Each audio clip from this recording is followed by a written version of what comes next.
bukan bagaimana kita menjadi yang terbaik itu hasilnya sesuai dengan apa yang kita inginkan, enggak. Karena kita berada di dunia, yang dunia itu sifatnya adalah darul bala, sifatnya adalah tempatnya ujian. Jadi kalau ternyata apa yang sudah kita ikhtiarkan dengan maksimal, hasilnya belum sesuai dengan apa yang kita pengen, ya memang Allah berkenan untuk menjadikan balasan kita di sisi Allah dengan yang lebih baik. Yang lebih baik itu seringkali bukan berupa materi, bukan berupa kepuasan batin hari ini di dunia, tapi yang lebih baik itu berupa pahala kesabaran di sisi Allah, yang nantinya pahala kesabaran itulah yang ternyata memudahkan jalan kita menuju surganya Allah. Maka kalau sudah mengikhtiarkan dengan maksimal gitu ya, berusaha untuk mencukupkan dengan hal-hal yang halal di tengah-tengah hari ini, mungkin mencari mengais rezeki, bisa dibilang dunia kita itu sekarang bukan cuma yang haram, yang syubhat saja banyak sekali diambil oleh orang-orang. Maka berusaha untuk kita mencukupkan dengan yang halal. Syubhat itu sesuatu yang meragukan. Kalau kita nggak ngerti hukumnya, misalkan nih hari ini yang lagi booming apa? Meroketnya harga emas gitu ya. Per hari ini sudah tembus mungkin 2,5 juta per gramnya. Akhirnya orang panik buying gitu ya. Orang akhirnya pada membeli. Nah, membeli itu kadang tidak diperhatikan bagaimana halal haramnya, karena banyak sekali hal-hal yang sampai dengan sekarang tuh syubhat. Misalkan emas digital, kan sekarang banyak ya, karena apa-apa digital, akhirnya emas digital. Atau mungkin kita mau beli 10 gram nggak punya cukup uang, akhirnya dengan dalih nabung gitu ya, nabung emas. Per bulannya mungkin kita nyicil 500, nanti kalau sudah 10 gram kemudian baru punya. Nah, ini sebenarnya bagian dari riba juga, karena yang namanya emas itu harus dibeli secara tunai, harus dengan kontan, harus ada uang, ada barang. Jadi kita nih kalau misalkan mau mengamankan oh ini ada emas gitu, tak kunci dulu deh harga segini, akhirnya di DP dulu gitu ya. Nanti pelunasannya kalau emasnya udah ada dan sebagainya. Nah, itu juga bagian dari riba juga tanpa kita sadari gitu loh. Jadi kalau dalam masalah hal-hal seperti itu, kita khawatirnya ini kita pikir sesuatu yang halal buat tabungan, buat investasi, buat masa depan anak-anak kita gitu. Ternyata kita mendapatkannya juga dengan cara yang nggak benar, dengan cara yang bukan cuma haram tapi syubhat juga kita ambil. Maka bagi orang beriman itu sudah mencukupkan dengan yang halal saja. Karena kalau misalkan kita nabrak-nabrak yang haram, itu efeknya bukan cuma kemudian hari di pasangan hidup kita, di anak-anak kita, bahkan ketidakberkahan harta kita gitu ya. Kemudian bisa jadi ada keburukan yang menimpa keluarga kita, anak kita yang sulit untuk diatur dan yang sebagainya. Jadi kadang kita tuh nggak mikir efek dahsyatnya riba itu sejauh itu gitu. Kita mikir ya namanya suami mungkin di luar sana digoda bla bla bla, padahal sebenarnya memang ada godaan. Cuman awal mula kenapa kok akhirnya orang bisa ngikuti hawa nafsu itu ya di awal mulanya karena bisa jadi ada sesuatu yang haram yang masuk ke dalam perutnya. Nah, sesuatu yang haram itu bukan cuma sekedar zatnya yang haram. Kalau kita mikir yang haram cuma aku nggak makan babi kok, aku nggak minum khamr kok, nggak narkoba kok. Tapi ternyata cara atau bukan hanya zat ya, tapi bagaimana kita memperoleh itu bisa jadi tercampur dengan yang haram atau yang syubhat tadi. Jadi kalau sudah urusannya adalah harta gitu ya, kita minta sama Allah itu nggak usah yang banyak, karena yang banyak belum tentu baik buat kehidupan kita. Kita minta yang barokah. Maka kalau kita pengen segala sesuatu yang barokah, bukan cuma niat kita baik, tapi cara yang harus kita lakukan juga benar gitu ya. Karena ternyata dua syarat ini, kalau kita pengen amal kita diterima sama Allah, ya pastikan niatnya ikhlas, niat baik itu ikhlas, cara yang benar itu sesuai dengan tuntunan Rasul Rasul. Jadi bukan cuma sekedar ngikutin pengennya, enaknya gitu ya. Maka yuk kita nggak bisa untuk melakukan satu amal kebaikan kalau tidak didasari dengan ilmu. Maka segala sesuatu harus dengan ilmunya dulu. Kalau kita rasa kita nggak ngerti ilmunya, kalau kita ragu, tanyakan. Fas'alu ahla dzikri in kuntum la ta'lamun. Tanya sama orang yang paham. Kalau saya kayak gini boleh nggak ya? Kalau saya PO emas boleh nggak ya? Kalau misalkan saya beli emas secara online boleh nggak ya? Kalau misalkan saya nabung di Pegadaian ataupun nabung di bank syariah dengan per bulannya nyicil, nanti di akhir tetap punya 10 gram tapi sekian tahun boleh nggak ya? Nah, tanyakan dulu. Jangan cuma sekedar ini kan aku nabung. Yang penting kan niatku baik. Aku kan caranya juga ini kan aku duitnya halal, nggak cuma seperti itu, tapi ada tata cara yang memang diatur di dalam Islam supaya memang kita ini sesuai dengan tuntunan gitu ya. Maka sekali lagi bersyukur sama Allah apapun kondisi kita hari ini, selama kita sudah mengoptimalkan, mengusahakan yang terbaik, menjadi apapun, menjadi siapapun, karena sebagai wanita tentu banyak sekali kita punya peran ganda gitu ya. Mungkin peran gandanya ya bukan hanya sekedar jadi istri plus ibu, tapi mungkin ada seorang ibu yang merangkap jadi mencari nafkah misalkan ya, ataupun mungkin dia menjadi istri, menjadi ibu, tapi masih bekerja di luaran sana gitu. Jadi apapun yang hari ini Allah takdirkan menjadi pilihan untuk kita ambil jalan itu, lakukan yang terbaik, lakukan semua karena Allah. Kalaupun ada ujian-ujiannya, dijadikan itu sebagai sarana untuk menggugurkan dosa. Memang berat untuk menjalani segala sesuatu dengan ikhlas, tapi kalau kita berusaha untuk memaksakan diri untuk ikhlas, karena ikhlas itu berproses. Gak ada orang yang tiba-tiba bisa ikhlas tuh, gak ada. Dan proses setiap orang untuk ikhlas tuh ya macam-macam. Ada yang mungkin dia jarak 1 bulan sudah bisa ikhlas. Ada yang bertahun-tahun harus bisa menjalani kehidupan kayak gini. Jane yang gak ikhlas ikhlas-ikhlaskan, gak apa-apa. Yang Allah lihat itu bukan hasil akhir, tapi usahanya. Kalau sudah kita mengusahakan yang terbaik, sudah sandarkan semua sama Allah. Wa illa rabbika farghab, hanya kepada Rabbmu kamu berharap. Jadi harus diingat betul bahwa kita melakukan yang terbaik ini ya cuma Allah aja yang kita jadikan sebagai sandaran. Artinya apa? Kalau kita menyandarkan bahwa apa yang kita lakukan hari ini dari kebaikan, kok ada niat biar suamiku senang sama aku, biar orang lain lihat aku, pasti ujung-ujungnya kecewa. Kalau kemudian kita mengharapkan bahwa kita melakukan ini buat menyenangkan hati orang lain, pasti orang lain itu akan mengecewakan kita.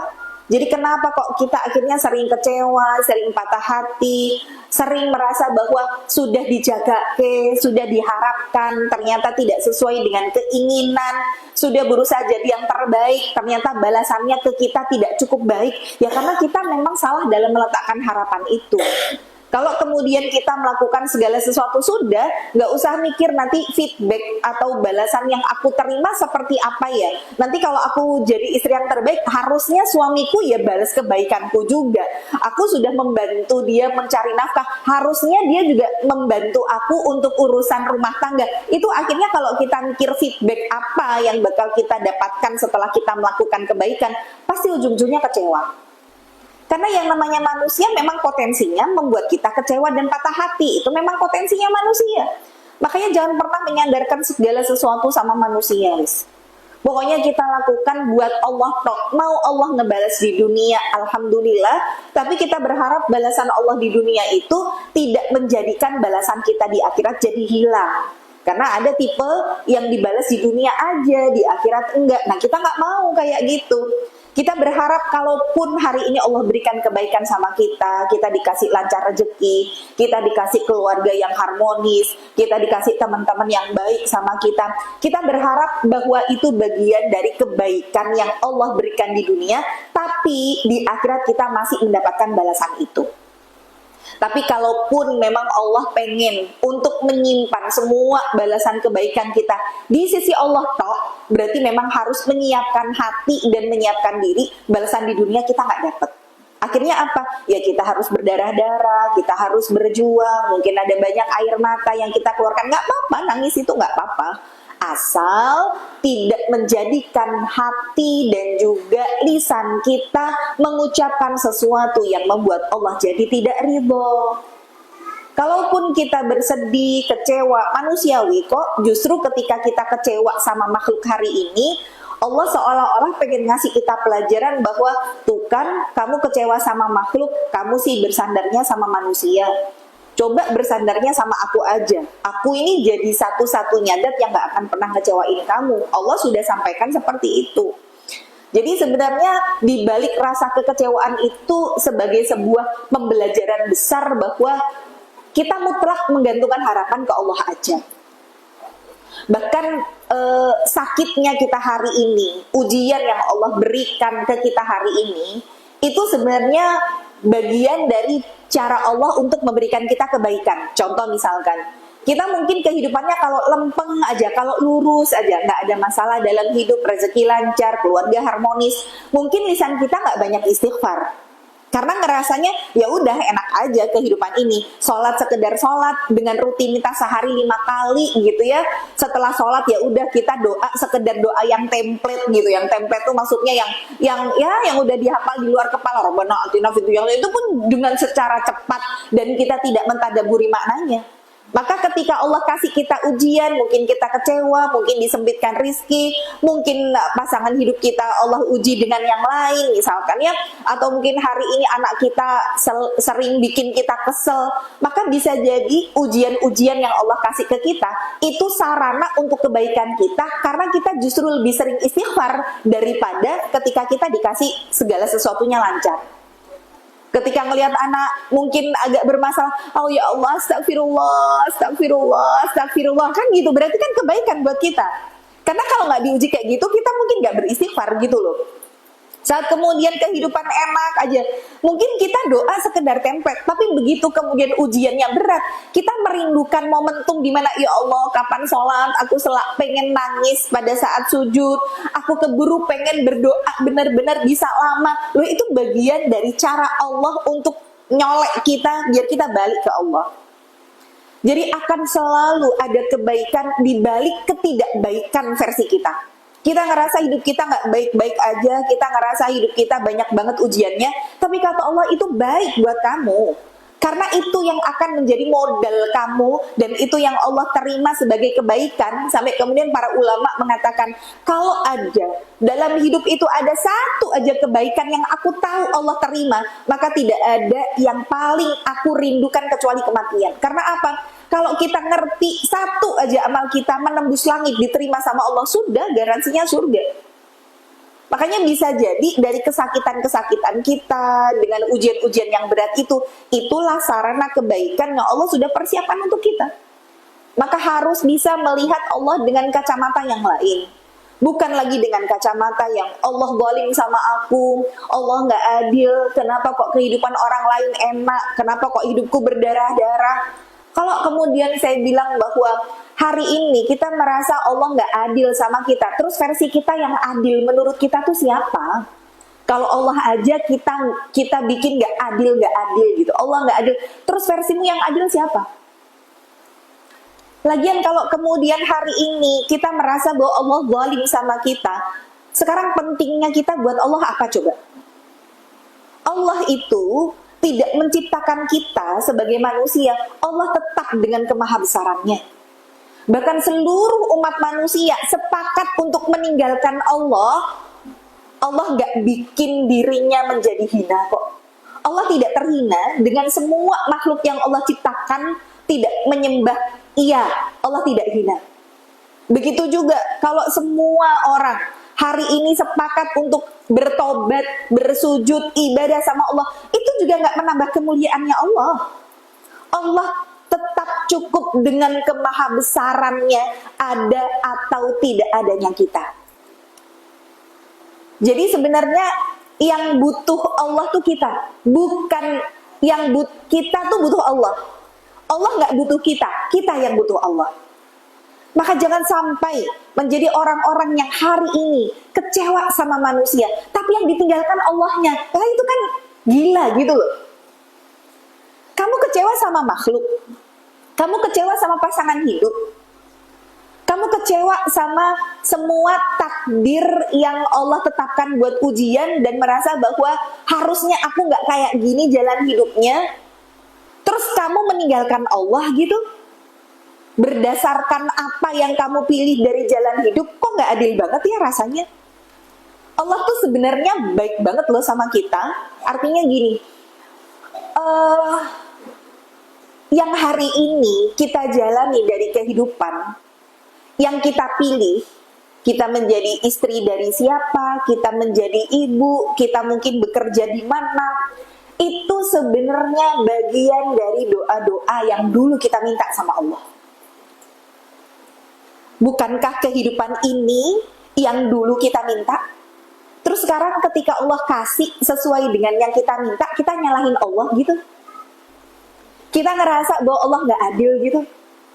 Contoh misalkan pasangan hidup kita yang memilih takdir untuk mau menikah nih dengan pasangan hidup kita sekarang. Ternyata pasangan hidup kita hari ini tidak seperti yang kita bayangkan. Padahal dulu kita minta nangis-nangis orang ini. Bahkan mungkin ada yang sampai doanya tuh maksa sama Allah, ya Allah jodohkan aku sama orang ini. Kalau dia memang jodohku dekatkan, kalau nggak jodoh jodohin dong. Loh itu kan maksa. Tapi bisa jadi ada orang yang dulu memaksa Allah untuk dijodohkan sama pasangan kita hari ini. Ternyata pasangan kita nggak sesuai dengan bayangan kita di masa lalu. Tak kira wangi ini gitu ya. Kirain orangnya begini. Dulu tuh setahu aku begini-begini. Sekarang kok begini-begini. Terus sekarang kita kecewa sama makhluk yang tadinya kita mungkin sudah berhijrah, sudah menutup aurat dengan sempurna, mungkin sudah pakai jilbabnya besar, begitu kecewa nih sama manusia, kecewa nih sama suami, lah kok Allah yang ditinggalkan? Langsung copot jilbab, langsung kemudian mengganti komunitas-komunitas kajian dengan komunitas yang amburadul gitu ya. Loh kamu loh kecewa sama manusia, kenapa kamu menggugat Allahnya? Padahal ini yang dulu kamu minta sama Allah kan? Terus kamu nyalahin Allah gitu yang udah kasih sesuai dengan keinginan kamu. Makanya kadang saya di titik misalkan ya, ngerasa kayak ya Allah begini-begini. Terus sudah yang di titik pasrah gitu, saya bilang sama Allah, ya Allah, dulu saya berusaha untuk minta sesuatu dan mengatur semuanya sesuai dengan keinginan saya. Dan ternyata aur-auran ya Allah. Allah tuh ngasih sesuai dengan yang saya minta. Ternyata yang saya planning, itu aut-autan sekarang. Wes lah ya Allah, sekarang terserah engkau deh. Mau ngatur hidupku yang kayak apa, wes aku pasrah aja. Karena ternyata rencana kita tuh kalau kita susun, gak sebaik rencananya Allah gitu loh. Itulah, karena memang Allah itu yang ngerti dengan keadaan yang terbaik buat kita. Allah tahu dengan ilmunya yang tidak terbatas, yang itu menembus waktu yang akan datang, karena ilmu kita terbatas. Jadi kayak kita mikir tuh, yang baik tuh begini buat aku, padahal kan kita mikirnya untuk yang hari ini, kita nggak ngerti yang ke depan tuh seperti apa. Jadi minta aja sama Allah, ya Allah udahlah, sekarang terserah engkau yang mau mengatur hidupku tuh kayak apa. Engkau tahu yang terbaik, aku nggak lagi memaksakan kehendak. Aku nggak lagi mau untuk menjalani sesuatu yang itu berdasarkan apa yang aku pengen. Sekarang terserah engkau ngerti yang apa yang aku butuh, kasih yang aku butuh aja ya Allah, bukan yang aku pengen. Karena kalau ngikuti yang kita pengen kita tuh banyak banget.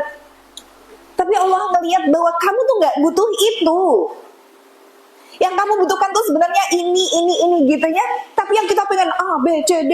Ya Allah minta jodoh yang ganteng, yang soleh, yang kaya, yang baik, yang anak tunggal, yang banyak banget kita mintanya. Ternyata ketika Allah kasih itu semua gak sesuai gitu ya. Ya sudahlah ya. Jadi harus sekali lagi selalu bisa melihat Allah dengan kacamata positif. Karena yang kita pengen itu ya akhirnya yang kita ngikuti hawa nafsu gitu loh. Dan nafsu itu sebenarnya memang bukan sesuatu yang harus kita matikan, karena gak ada orang yang bisa mematikan nafsu. Selama kita hidup itu ya nafsu tuh ya pasti ada. Tapi Allah perintahkan kita untuk mengendalikan hawa nafsu, karena pengen itu ya hawa nafsu itu gitu ya. Makanya Nabi Yusuf di dalam surat Yusuf itu sampai disampaikan, wa ma ubarri'u nafsi, aku tuh tidak mengatakan berlepas diri dari nafsu. Inna nafsala ammaratun bisu, karena yang namanya nafsu itu selalu memerintahkan untuk melakukan keburukan. Nah, jadi pembahasan kita hari ini adalah tentang nafsu. Nafsu itu apa, bagaimana sifatnya, bagaimana jenisnya, gimana cara kita mengendalikan nafsu itu. Karena sebenarnya pertarungan terdahsyat kita tuh bukan melawan setan, melawan hawa nafsu. Karena nanti di hari akhir, di yaumul qiyamah, setan itu sama Allah akan diberupakan makhluk yang kasar. Makhluk kasar itu maksudnya makhluk yang bisa kita lihat, makhluk yang bisa kita sentuh gitu. Dan semua orang itu nanti nyalahin setan. Gara-gara kamu aku masuk neraka, gara-gara kamu aku maksiat, gara-gara kamu aku dosa gitu. Nanti setan akan membela diri dengan mengatakan di hadapan Allah, ya Allah, kalian semua ini jangan nyalahin aku disebabkan kemaksiatan yang kalian lakukan. Aku itu cuma sekedar memberikan bisikan, tapi salahkan hawa nafsu kalian yang terlalu besar. Nah, jadi hawa nafsu itu lengket sama diri kita.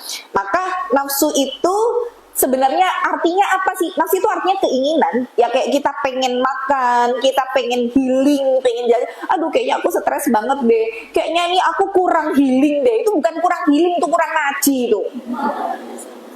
Healingku kurang jauh, itu ngajinya yang kurang jauh. Karena hakikatnya kalau jadi orang beriman itu wala khaufun alaihim wala hum yahzanun. Nggak ada rasa takut, nggak ada rasa khawatir, nggak ada rasa gelisah. Harusnya keadaan orang beriman tuh kayak begitu.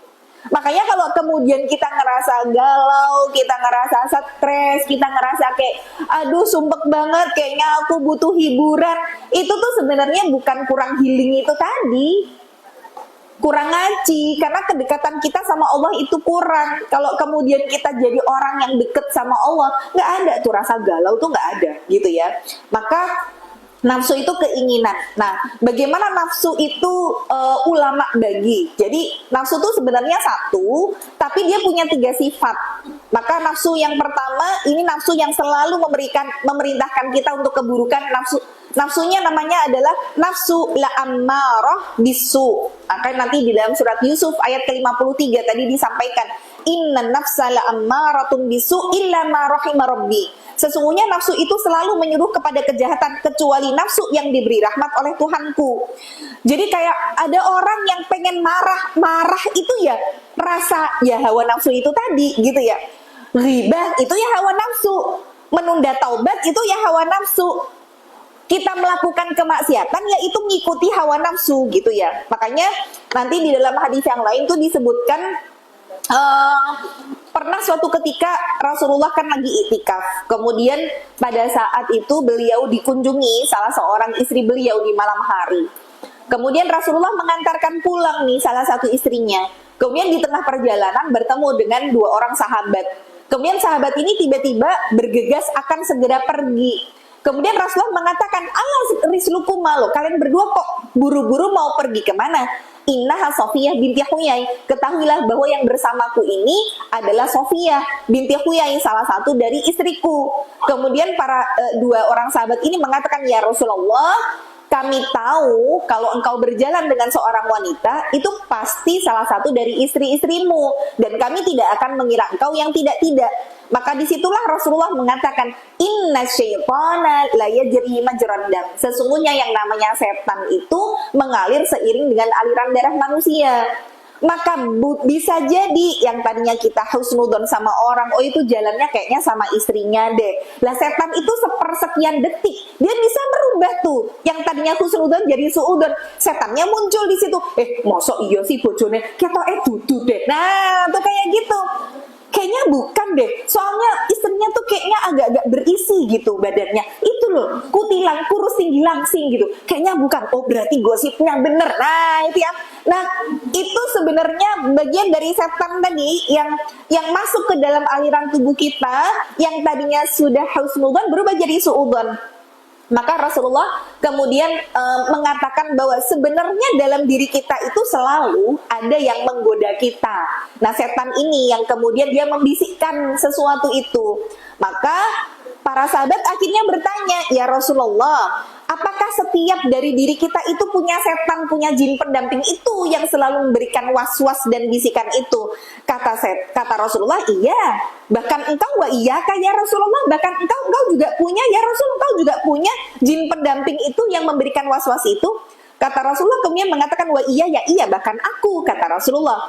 Namun Allah sudah menolong aku dengan setan atau jin pendamping ini sudah masuk Islam, sehingga dia tidak memerintahkan aku kecuali untuk kebaikan. Nah, berarti Rasulullah aja juga ada jin pendampingnya, cuman istimewanya sudah diislamkan oleh Allah, sehingga nyuruh Rasul itu nggak ada hawa nafsunya, bukan menjadi manusia yang berjalan dengan hawa nafsu, namun Rasulullah berjalan dengan wahyu. Nah, kita ini yang jin pendampingnya tidak diislamkan oleh Allah, berarti memang hawa nafsunya selalu memerintahkan untuk keburukan.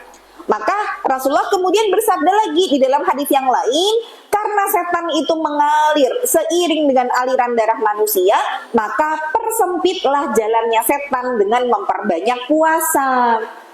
Karena ketika kita makan itu, pembuluh darahnya, jalannya itu dia membesar, maka akan semakin mudah bagi setan untuk goda orang yang kekenyangan gitu ya. Nah, makanya kenapa kok kalau orang Indonesia kalau lapar galak, kalau kenyang ngantuk gitu katanya ya. Jadi memang di awal ya kita belajar tentang hati, di antara yang menjadi racun hati itu adalah banyak makan kan gitu ya. Banyak makan itu bukan cuma sekedar dari segi kapasitas atau makannya, tapi jenisnya banyak. Ataupun kita tuh kadang digoda dengan, "Weh, ini ada hidden gem baru loh," gitu ya. Ada resto anyar di Solo Raya. "Ayo sesok awak dewe kudurono," gitu. "Ayo kita harus ke tempat yang viral itu." Loh, kita memaksakan diri untuk melakukan perjalanan khusus untuk makan. Wah, itu bagian dari salah satu strategi setan loh sebenarnya. Kan kita nggak ngeh itu gitu loh. Karena yang namanya sesuatu yang menjadi racun itu bukan cuma kita memakan sesuatu yang haram, tapi setan itu berusaha untuk mengkamuflase yang mubah tapi dibuat berlebihan. Jadi kadang kita nih kalau misalkan mau pengajian, aduh si males gitu ya. Aduh pengajiannya jauh lagi, mana di sana jalannya macet, kira semua frasa lah, nah gitu ya. Kita mau berangkat ngaji ke tempat yang agak jauh dikit, kadang tuh nggak effortnya tuh kurang. Tapi giliran, oh ini ada hidden gem, oh ini ada resto baru, di mana sih? Neng kono waduk cengklek, wih agak jauh yo, rapopo, pisan-pisan, ayo, gitu. Maksudnya kita tuh kadang ngepenkil lah kalau bahasa Jawa ya. Memaksakan diri gitu, memaksakan diri untuk sampai melakukan perjalanan jauh, menempuh macet-macet, kadang hujan badai juga aku terjang gitu ya, demi bisa berfoto di tempat estetik non viral itu. Loh, banyak loh manusia hari ini sekarang seperti itu.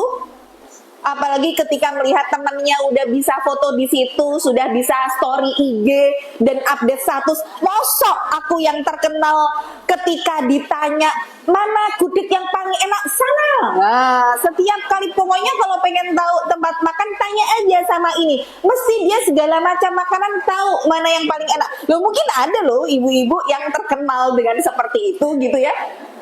Akhirnya ketika merasa bahwa yang lain sudah ke sana, masa kamu belum ke sana? Itu mau kayak gimana pun jalannya, mau panas, mau hujan, mau badai, demi gitu ya. Sudah coba tempat itu dijabani. Nah, sebenarnya ini adalah bagian dari strategi setan sebenarnya. Ketika menjadikan sesuatu yang mubah itu dibuat berlebihan. Nah, kalau kemudian kita ngikutin itu terus, ya berarti kita ngikutin nafsu tadi, ngikutin keinginan. Keinginan tuh nggak pernah ada habisnya. Dan ketika kita memang berusaha untuk mengendalikan hawa nafsu, wah itu berat. Jadi kayak orang yang kemudian seorang ibu yang nyapeh anaknya kalau sudah usia 2 tahun, sama-sama tersakiti loh. Ada anak yang rewel, Ada ibu yang ngerasa, ya Allah iki teng-tengan senggol bacok gitu ya ibaratnya. Oh karena ini udah bener-bener penuh gitu ya. Itu kalau disenggol aja tung tung tung tung bahkan sampai demam gitu. Tapi memang demi kebaikan dua-duanya yang harus berkorban sama. Kita itu dalam hawa nafsu memang berusaha bukan kita yang ngikutin hawa nafsu, kita yang menundukkan hawa nafsu itu. Maka kalau kemudian kita bisa menundukkan itu, maka nafsu yang tadinya ammarah bisu, nafsu yang memerintahkan kepada kebaikan, maka berubah menjadi nafsul mutmainnah gitu ya. Maka nafsu ada 3. Tadi 1 nafsu ammarah bisu, yang kedua ada nafsul mutmainnah. Nafsul mutmainnah itu nafsu yang tenang, jiwa yang kemudian diridhoi sama Allah. Nanti dalam surat Al-Fajr ayat 27-28 Allah kemudian katakan, ya ayyatuhan nafsul mutmainnah irji'i ila rabbiki radiyatan mardiyah fadkhuli fi ibadi wadkhuli jannati. Jadi kalau orang itu sudah sampai di ending punya nafsul mutmainnah, maka puncaknya adalah Allah akan ridho kepada dirinya. Nah itu jadi puncak tertinggi dari kehidupan kita di dunia itu dapat ridhonya Allah. Makanya saya pernah sampaikan sebuah perkataan ulama yang ini benar-benar saya pegang banget. Ridhon nasi ghayatun la tudrak. Ridho manusia, kita itu cari senengnya manusia, kita melakukan sesuatu asal lo seneng gitu ya, asal engkau bahagia, maka standar mencari kepuasan batin manusia itu adalah ghayatun la tudrak, tujuan yang gak akan pernah bisa tercapai. Kita mau melakukan sesuatu kebaikan, mau jadi istri terbaik, jadi ibu terbaik, versinya siapa, demi siapa. Kalau hanya sekedar biar suamiku juga bisa jadi suami yang baik buat aku dan anak-anak, pasti kecewa. Karena itu adalah standar yang gak akan pernah ada batasannya. Dan ingat ya, kita mau ngebahagiain setiap orang, itu pasti ada aja sesuatu yang gak disukai dari diri kita. Mestilah, mau sebaik apapun kita, celahnya tuh yo mesti enek. Kalau orang mau metani gitu ya, mau menelisik satu persatu, kekurangan diri kita tuh ya banyak. Jangan terus kemudian merasa, loh aku itu salahnya apa? Kurangku apa? Coba, loh kalau kamu tanya kurangmu apa? Ya banyak kurangmu. Kadang kita melakukan sesuatu itu dengan kebaikan seolah-olah kayak kita tuh sudah gak ada celah. Aku lah udah gini, ya Allah aku kurang apa lagi? Loh kok kurang apa lagi? Ya kalau mau kita tulis satu-satu nih kekuranganmu, kurang ilmu, kurang taat, kurang solehah, kurang ini, semuanya banyak. Makanya kalau kita melakukan sesuatu, standarnya adalah bikin orang lain senang, cari ridhonya manusia, itu ridho yang gak akan pernah bisa tercapai. Waridhallahi ghayatun la tutrak, dan kita cari ridhonya Allah, itu harusnya sebuah tujuan yang gak boleh kita tinggalkan. Berarti segala sesuatu kita hari ini niatnya yang penting Allah ridho. Aku kayak gini bukan untuk suami, bukan untuk orang lain, bukan buat teman-temanku, buat Allah. Terserah orang lain mungkin mau menganggap aku buruk, orang lain gak suka sama aku, yang penting Allah suka sama aku. Sekarang standar kita harus begitu. Fatruk malah tudrok, maka tinggalkan segala sesuatu yang gak bisa untuk kita raih. Kita gak bisa cari ridho dan senangnya semua orang. Kita menyenangkan hati semua orang, itu gak akan pernah ada standarnya, gak pernah bisa. Maka tinggalin aja untuk mencari kepuasan batin manusia. Fadrok malah tutrok, maka kejar segala sesuatu yang gak boleh untuk kita tinggalkan, yaitu cari ridhonya Allah. Karena kalau sudah Allah ridho sama kita, akan sangat dengan mudah Allah membuat yang sesuatu nggak mungkin jadi mungkin, yang orang nggak suka sama kita akhirnya jadi suka, jadi cinta, yang tadinya jalannya terjal jadi mudah, gampang kok asal satu Allah ridho sama kita. Maka puncak dari kehidupan kita adalah ketika Allah sudah ridho sama kita, itu nanti di ending akan ditutup sama Allah dalam keadaan husnul khotimah. Wis itu endingnya. Makanya disebutkan tadi dalam surat Al-Fajr, irji'i ila rabbiki radiyatan mardiyah fadkhuli fi ibadi wadkhuli jannati. Sudah, Allah sudah ridho kok sama kamu. Udah kamu gak butuh lagi dunia. Ayo pulang, yuk pulang. Tinggalin yuk dunia yang sering bikin kamu kecewa, sakit hati, nangis, berdarah-darah. Yuk tinggalin yuk, yuk pulang yuk ke hadapan Allah. Allah udah ridho kok sama kamu. Masuk ke dalam surgaku, masuklah bersama dengan hamba-hambaku yang lain. Udah, itu aja yang kita minta. Maka orang ketika hari ini paham bahwa goal settingnya adalah akhirat dengan dunia yang banyak ujiannya kayak gini, udah dibikin ringan aja. Ya Allah, aku sakit kayak gini, sudah ikhtiar cari pengobatan. Sampai kapan ya Allah, aku harus ikhlas? Satu aja jawabannya, sampai mati. Ya Allah, ujianku berat, udah suami begini, anak-anak begini, keluarga besar gak ada yang dukung. Ya Allah, harus sampai kapan? Sampai mati. Udah, ketika kita jadi orang beriman, memandang kematian akhirnya bisa dengan rasa cinta. Iya ya Allah, wong yang namanya hidup kita tuh ya gak lama. Kan satu hari di sisi Allah itu 1000 tahun di dunia. Sedangkan umur kita antara 60 sampai 70. Berarti kan cuma berapa coba? Itu kan cuma dari waktu subuh sampai waktu duha saja. Hidup kita di dunia tuh sesingkat itu loh. Maka jangan kemudian gondeli dunia yang akhirnya memberatkan perjalanan kita menuju Allah. Jadi kalau hari ini pun kita masih dikasih ujian-ujian dunia, udah dibikin ringan aja jalannya. Nggak apa-apa. Sekarang kita harus berjuang, tertatih-tatih. Yang penting nanti masuk surganya gampang. Wong semuanya ini juga menggugurkan dosa. Wong nggak ada kok orang yang dikasih sakit sama Allah jadi hina di hadapan Allah tuh nggak ada kok. Maka orang yang meninggal dalam keadaan husnul khotimah itu bukan direkayasa. Itu tuh benar-benar kayak special gift gitu, benar-benar hadiah, reward terbesar dari Allah yang Allah kasih ke manusia itu ditutup dengan husnul khotimah. Tapi husnul khotimah nggak bisa untuk tiba-tiba, harus diusahakan, harus diupayakan gitu ya. Maka mengusahakan itu ya dengan tadi ada hawa nafsu yang lengket dengan diri kita, kita coba kendalikan. Maka ini nafsu yang kedua, nanti ada nafsu mutmainnah ya. Ada nafsu yang ketiga, ada nafsu lawwamah. Nafsu lawwamah itu adalah nafsu yang tercela. Nah, nafsu yang tercela itu nanti pendapat ulama ditafsirkannya dua. Ada yang nafsu tercela itu memang dia mencela dirinya gitu ya. Dia tahu sebenarnya aku tuh kayak gini tuh salah. Aku kayak gini tuh sebenarnya nggak boleh. Jadi dalam hati tuh sebenarnya ngerti bahwa yang dia lakukan itu salah. Jadi tercela tuh maksudnya dia mencela dirinya sendiri. Ada yang mengatakan nafsu lawwamah itu memang dia melakukan keburukan tapi itu dalam kondisi yang memang tercela gitu. Nah, maka dari nafsu lawwamah ini, nafsu yang tercela ini karena dia mencela dirinya sendiri, dia ngerti kalau dia salah tapi dia masih melakukan itu. Maka dari nafsu lawwamah ini, dia bisa menjadi nafsu mutmainnah kalau akhirnya dia memilih jalan kebaikan. Tapi kalau dia mengikuti hawa nafsu terus, karena dia dalam kondisi melakukan keburukan, kemaksiatan. Tapi ketika dia sadar dia salah, ada yang tahu dia salah dilanjutin, ada yang tahu dia salah akhirnya berubah. Jadi lebih baik. Maka dari nafsu lawwamah itu bisa jadi nafsu mutmainnah, bisa jadi nafsu ammarah bisu.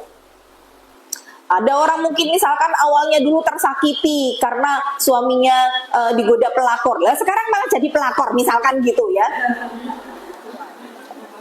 Lah, ini bisa jadi yang tadinya nafsu lawwamah tadi menjadi nafsu ammarah bisu, bukan jadi nafsu mutmainnah gitu.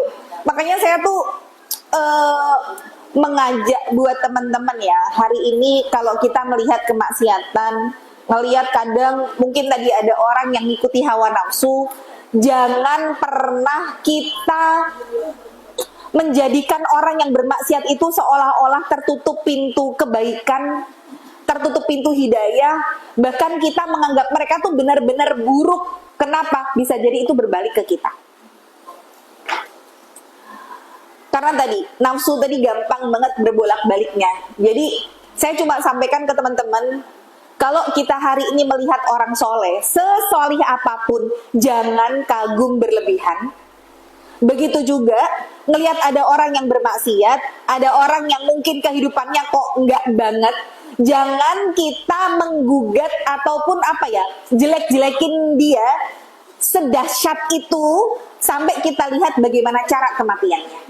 Kita nggak pernah tahu kehidupan seseorang seperti apa. Dan orang itu rata-rata akan diuji sesuai dengan yang dia lakukan. Maksudnya gini, kadang dia contoh tadi ya, oh dia tadinya kehidupannya ada pelakor nih masuk dalam rumah tangganya, terus dia keluar-keluar seolah-olah menjadi wanita yang tersakiti.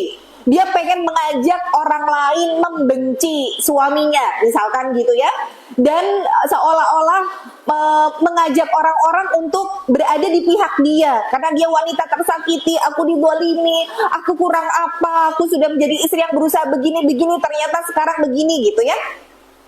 Maka nanti keadaan dibalik sama Allah. Sekarang kalau kamu menjadi di posisi itu kira-kira gimana? Nah itu kita khawatirnya di situ. Kadang Allah memberikan ujian itu sesuai dengan apa yang kita omongin gitu loh. Kita akan diuji dengan perkataan kita. Makanya dalam memandang orang solih ya biasa aja, nggak usah dengan kekaguman berlebih. Ketika melihat ada orang yang melakukan keburukan, ya doakan, nggak usah. Oh iya ya kirain ya tampangnya kayak gitu, nah. Oh nanti dibalik kita dikasih ujian sama Allah yang seperti dia. Makanya kalaupun hari ini kita mendapati ada orang-orang soli yang kemudian kepleset, terjatuh, bahkan mungkin terperosok, jangan terus membuat kita akhirnya jadi meninggalkan Allah gara-gara orang soleh aja kayak gitu kok, ustadz aja kayak gitu, apalagi kita yang bukan ustadz loh. Kan akhirnya kita menjadikan standar itu dari manusia. Ketika kemudian manusia itu yang sudah kita fans gitu ya, kita ngerasa bahwa ustadz ini masya Allah bla bla, kecewa nih sama makhluk, akhirnya kita jadi meninggalkan kebaikan gitu. Padahal ya dia lulusan pesantren. Yang lulusan pesantren aja kayak gitu, apalagi yang nggak di pesantren. Berarti masih mending nggak di pesantren ya daripada di pesantren. Loh, malah ngelak-ngelak pesantrennya. Kan sekarang banyak kita hari ini tuh memandang hanya dari sebelah mata gitu. Jadi jangan pernah kagum berlebihan ataupun tadi ya memandang rendah orang yang melakukan keburukan. Sampai kapan? Sampai melihat bagaimana cara Allah menutup kematiannya.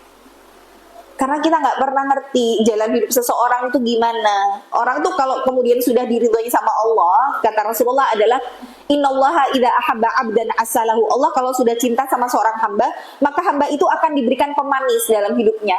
Para sahabat bertanya, "Wa ma asalahu ya Rasul?" Yang dimaksud dengan pemanis itu apa ya Rasul? Maka Rasul mengatakan, orang tuh kalau tadinya bermaksiat, kemudian sudah akan sampai kepada garis ajalnya, karena Allah ridho nih sama orang ini. Jarak kurang setahun, 2 tahun dari sebelum kematiannya, Allah rubah.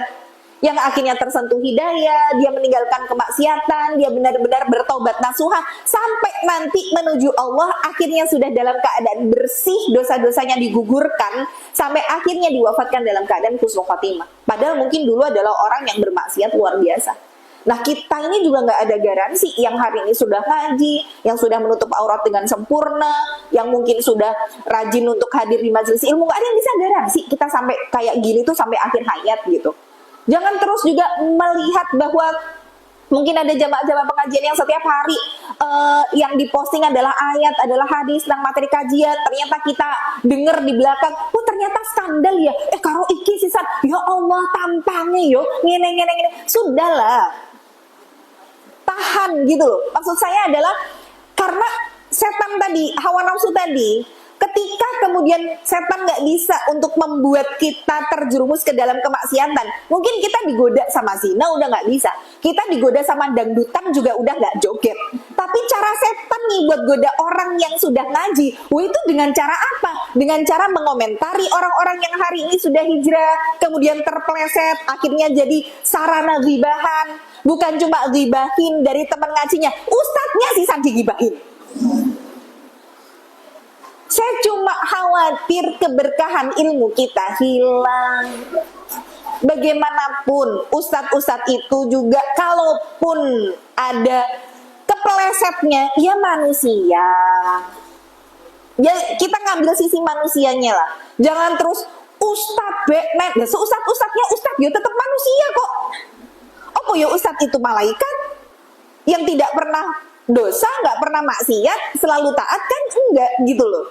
Jadi ayolah, hari ini yang sudah ngaji kemana-mana, tahan betul. Tahan lisannya, kalaupun ada keburukan yang kita dapati dari teman-teman kita, sudah doakan kebaikan, doain aja, wis gitu aja. Kita khawatir keberkahan kita hilang ilmunya, ya. Nah, jadi itu bagian dari nafsu itu tadi, yang tadinya nafsu lawamah, akhirnya kalau kita ngikuti gitu, oh iya itu ada gosip baru loh, oh iya toh, orang ngerti toh ceritanya, wah seru loh iki, tadinya nafsu lawamah, akhirnya kita ngikutin gitu ya, cari gosipnya, ngomongin dari di sana sini, akhirnya jadi nafsu ammarah bisu ya. Maka bagaimana kemudian menguatkan iman ini agar mampu untuk mencegah, jadi menundukkan, bukan mematikan hawa nafsu, enggak, supaya mencegah, supaya nafsu itu tidak semakin besar, keinginan duniawi kita tuh tidak semakin merajalela. Yang pertama, jaga hati dengan zikir dan Al-Quran. Nah, jadi memang ala bidzikrillah tatmainul qulub, Ar-Ra'd 28, hanya dengan mengingat Allah hati menjadi tenang. Makanya kenapa kita sering galau? Karena mungkin kebanyakan dosa. Kenapa kok zikir kita rasanya tidak nyaman? Karena lisan kita terlalu banyak dibahin orang. Karena gini ya, tidak akan pernah bisa berkumpul antara kemaksiatan sama amal soleh. Orang itu kalau kemudian dia sudah melakukan kemaksiatan, maka satu kenikmatan ibadah itu Allah cabut. Orang yang terbiasa untuk lisannya ghibah, komentar gitu ya, hal-hal yang buruk, maka dicabut lisannya untuk ngomong yang baik-baik, untuk membaca Al-Quran, dia dikasih kenikmatan yang nggak bisa lagi dia rasakan. Contoh misalkan, naudzubillah, hari ini orang-orang itu bahasa hewan yang akhirnya diplesetkan itu sudah jadi sesuatu yang biasa banget. Bahkan anak-anak SD sekarang kalau kaget itu kan bukan lagi yang astagfirullah gitu, Allahu Akbar, itu kan sudah kalimat hewan yang diplesetkan gitu ya. Dan itu kayak sudah familiar aja. Itu hati-hati betul dengan kalimat yang mungkin kita anggap sepele, yang kita rasa simple gitu. Itu akhirnya membuat kenikmatan kita untuk berzikir tuh jadi hilang loh. Contoh lagi misalkan seorang kita nih sebagai ibu rumah tangga yang mungkin tidak banyak aktivitas kerja di luar, artinya ngantar anak sekolah, habis itu mampir pengajian udah selesai, udah pulang ke rumah, itu pun sudah selesai, semua beres-beres, bla bla bla, ngopo ya lah scroll misalkan, atau mungkin drakor misalkan ya. Contoh misalkan, kalau kemudian kita hobinya scroll ngeliatin orang-orang drama-drama Korea dengan mereka yang tampilannya, kan nggak ada yang orang Korea yang hitam gitu kan, nggak ada ya, nggak ada kan, kayaknya semua orang Korea tuh putih-putih gitu loh, putih, mancung gitu ya, good looking gitu ya. Akhirnya ketika mata kita nih banyak melihat itu kan sebenarnya berlebihan juga gitu ya. Berlebihan tuh artinya yang disebut berlebihan memandang tuh bukan cuma sekedar memandang materi, tapi memandang lawan jenis, itu juga bagian dari berlebihan juga. Nah kalau mata kita tuh sering melihat kayak gitu lah, misalkan ya drama Korea gitu ya, entah siapa, saya juga nggak hafal sih nama-namanya, nggak suka soalnya, jadi nggak mau ngasih contoh nama kok yo nggak tahu gitu ya namanya. Nah itu misalkan nih ngeliat siapa lah yang ganteng, nah akhirnya karena mata kita sudah terkontaminasi nih dengan paras laki-laki yang ganteng gitu ya, versi kita, akhirnya Allah cabut. Nah dia komen Park Shin Hye, nggak tahu lah saya siapa itu ya. Taunya saya Kim Bum. Kim Bum siapa? Kim Bum nggak tahu juga. Nah itu misal nih kita sudah terlalu banyak terkontaminasi mata kita untuk melihat yang dilarang sama Allah, akhirnya Allah cabut kenikmatannya ketika kita memandang yang halal buat kita. Akhirnya apa? Ngelihat suami kita jadi bosen, senep, jelek gitu ya.